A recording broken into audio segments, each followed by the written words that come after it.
पौष पुत्रदा एकादशी व्रत कथा। पौष पुत्रदा एकादशी का महत्व। धर्मराज युधिष्ठिर कहने लगे कि हे भगवान, आपने पौष कृष्ण एकादशी अर्थात सफला एकादशी का महात्म्य बताकर बड़ी कृपा की। अब आप कृपा करके मुझे पौष माह के शुक्ल पक्ष की एकादशी के विषय में भी बतलाइए।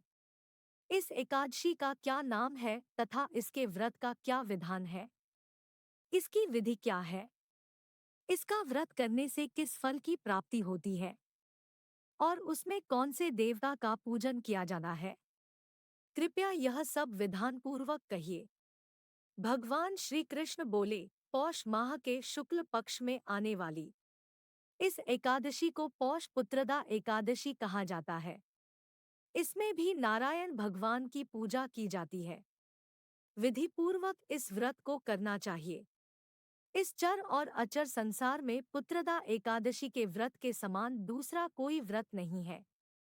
इसके पुण्य से मनुष्य तपस्वी, विद्वान और लक्ष्मीवान होता है। इसकी मैं एक कथा कहता हूँ, सो तुम ध्यानपूर्वक सुनो। पौष पुत्रदा एकादशी व्रत कथा। भद्रावती नामक नगरी में सुकेतुमान नाम का एक राजा राज्य करता था। उसके कोई पुत्र नहीं था। उसकी स्त्री का नाम शैव्या था। वह निपुत्री होने के कारण सदैव चिंतित रहा करती थी। राजा के पितर भी रो रो कर पिंड लिया करते थे और सोचा करते थे कि इसके बाद हमको कौन पिंड देगा। राजा को भाई, बांधव, धन, हाथी, घोड़े, राज्य और मंत्री इन सब में से किसी से भी संतोष नहीं होता था। वह सदैव यही विचार करता था कि मेरे मरने के बाद मुझको कौन पिंडदान करेगा। बिना पुत्र के पितरों और देवताओं का ऋण मैं कैसे चुका सकूंगा। जिस घर में पुत्र न हो उस घर में सदैव अंधेरा ही रहता है। इसलिए पुत्र उत्पत्ति के लिए प्रयत्न करना चाहिए। जिस मनुष्य ने पुत्र का मुख देखा है वह धन्य है। उसको इस लोक में यश और परलोक में शांति मिलती है, अर्थात उनके दोनों लोक सुधर जाते हैं।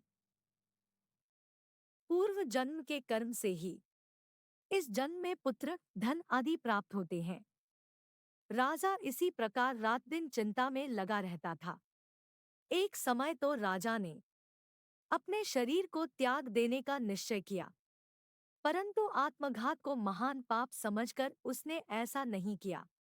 एक दिन राजा ऐसा ही विचार करता हुआ अपने घोड़े पर चढ़कर वन को चल दिया तथा पक्षियों और वृक्षों को देखने लगा। उसने देखा कि वन में मृग, व्याघ्र, सूअर, सिंह, बंदर, सर्प आदि सब भ्रमण कर रहे हैं।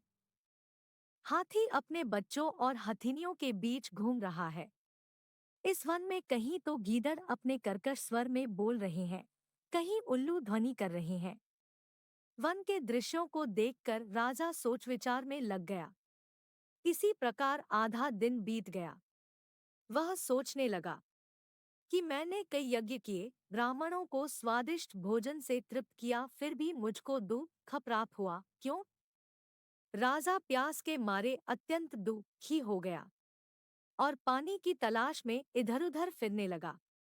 थोड़ी दूरी पर राजा ने एक सरोवर देखा।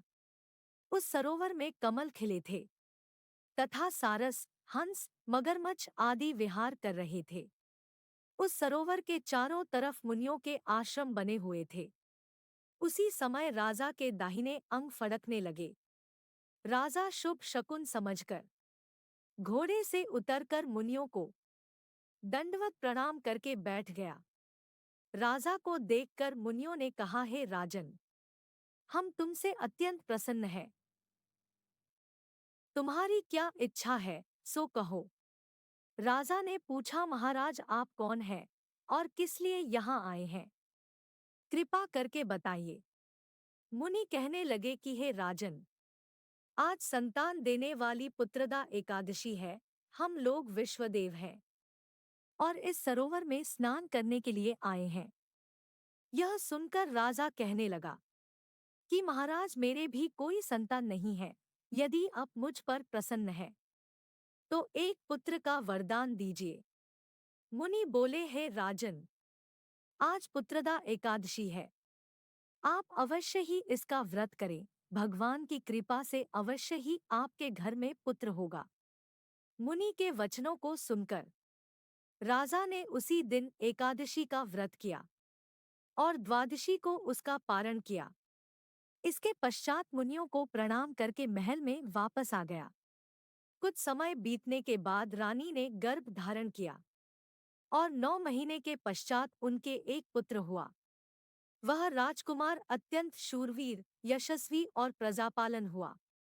श्री कृष्ण बोले, हे राजन, पुत्र की प्राप्ति के लिए पुत्रदा एकादशी का व्रत करना चाहिए। जो मनुष्य इस महात्म्य को पढ़ता या सुनता है, उसे अंत में स्वर्ग की प्राप्ति होती है।